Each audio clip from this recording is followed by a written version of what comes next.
মামাম তো আজকে ঘুম থেকে উঠে ভীষণই খুশি। এই তো বলেছি আজকে স্কুল বন্ধ, বললো তাই? বললো হ্যাঁ। তো ওর বাবা সকালে খাওয়া দাওয়া করে চলে গেল দোকানে, আর এদিকে আমরাও সবাই খাওয়া দাওয়া করে এদিকে বাসন কাচুন সব কিছু মেজে নিয়ে আসলাম।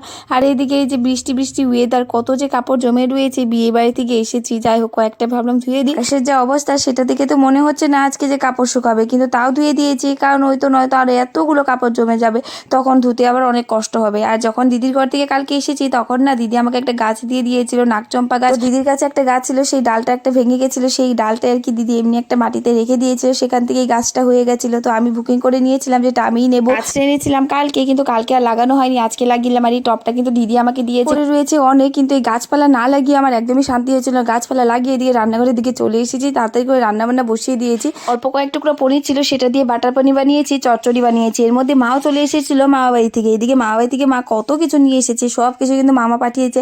এইদিকে লাউ, মিষ্টি লাউ, অনেক কিছু। আর কাঁঠালটা দেখে আমার সব থেকে বেশি পছন্দ। একটা ফল এনেছে যেটা আমি অনেকদিন পর খাবো, তোর ভিডিও লাস্টে দেখতে পারবি। তো চলো আজকের জন্য এত করে রাখছি, আবার দেখাবি নতুন একটা ভিডিওতে। রাধে রাধে, বাই।